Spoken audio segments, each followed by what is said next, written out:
नमस्कार मित्रांनो, याच्या आधी सातारा फेमस होता अजिंक्य तारा आणि राजधानी सातारा यासाठी. आपण आता सातारा फेमस आहे सातारचा विनोदी तारा म्हणजे रोहित माने. खऱ्या अर्थानं संपूर्ण महाराष्ट्रभर आजच्या तारखेला हास्य जत्रेमधून सातारचं नाव लौकिक करणारा तारा आज स्वतः लक्षात भेट द्यायला आला आहे. सातारचा अजून एक उगवता तारा तो म्हणजे हा बैल. बैलाचं नाव सांगा. नखरे आहे. भोसेकरांचा नखऱ्या संपूर्ण बैलगाडा क्षेत्रामध्ये अधिराज्य गाजवायला सज्ज झालेला आहे आणि आता नुकत्याच झालेल्या कोरेगावच्या मैदानामध्ये काय कमाल केलेली सांगा. आता आम्हाला पाय मिळालं. आमचा बैल सीमेला त्या मोठ्या गाडीतून राहिला. 6 नंबरचं गुलाल मिळाला आम्हाला. म्हणजे नक्कीच एवढ्या मोठ्या मैदानामध्ये येऊन त्यानं मातब्बरा बैलांच्यावर लढत देऊन गुलाल घेतला. हा गुलाल तुम्ही म्हणजे म्हणताय की अजून पण तुमच्या भरपूरशा इच्छा आहेत. आज रोहित दादा स्वतः या बैलाला भेट देण्यासाठी गोठ्यावर आलेले आहेत. खूप मोठी गोष्ट आहे कारण एवढा मोठा सेलिब्रिटी महाराष्ट्राचा आज मैदानात आलाय. तुम्हाला काय वाटतं बैलाकडे बघून दादा की काय बैलाकडे बघून काय वाटते सांगा. तुमच्या भाषेत सांगा. म्हणजे आमच्या घरातला बैल आहे. घरातला विषय आहे का दुरळाच करणार की देऊ नक्की. पण तुमच्याकडे चोरबोड आहे का बैलाची ती सांगा. नाही माझ्याकडे लय दणकाटा येऊ. तुमच्यापेक्षा दणकाटा आहे ना. बैलाची चोरबोडी नको पळायच नाही तर नाही चोरबोडी नाही. बैल जबरदस्त दणकाट आहे. पण यासोबत त्यांनी एक रोहित दादापाशी एक इच्छा व्यक्त केली आहे बैलाबद्दल. काय इच्छा आहे तुमची. आमची इच्छा आहे आता आम्ही 4x4 माणिक बरोबर पळालोय. म्हणजे आता बरेच आमचं बारीक ह्यांच्या बरोबर. तसंच ह्या मैदानात 4x4 माणिकचं पण नाव आहे. ते आमचं घरचंच साज आहे. पण त्यांच्याबरोबर पळालो. आता आमची अशी एकच इच्छा आहे की फक्त आम्हाला बकासूरबरोबर पळायचे.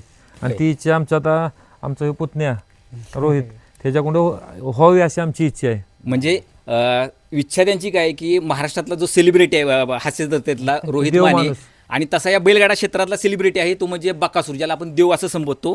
त्या बैलावर पळायचे तर एक तिथपर्यंत व्हिडिओ पोचणं खूप गरजेचं होतं. त्यासाठी रोहित दादांची ही मुलाखत खूप म्हणजे भेट आणि मुलाखत ही म्हणू शकतो आपण की खूप मोठी ठरणार आहे. काय वाटते त्यांची ही इच्छा पूर्ण होईल का रोहित दादा. विषय नाही करणार म्हणजे करणारच. आपण जाऊ आपण दादांना भेटू.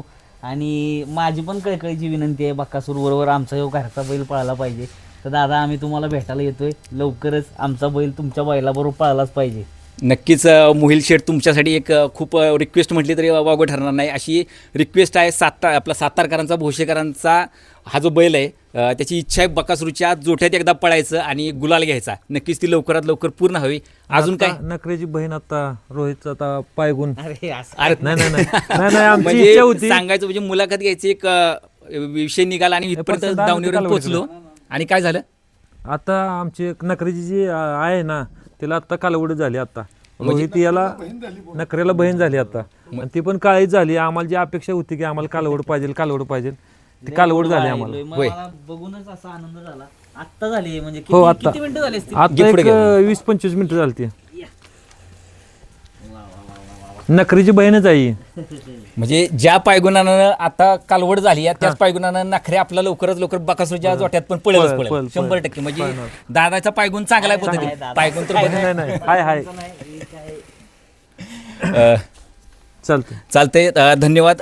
एक छोटीशी बाईट होती पण गरजेची यासाठी होती की बकासूर सारख्या माताबर बैलावर पळणं ही एकच इच्छा आणि तुमची इच्छा लवकरात लवकर पूर्ण व्हावी अशी आपण आशा ठेवूया. धन्यवाद.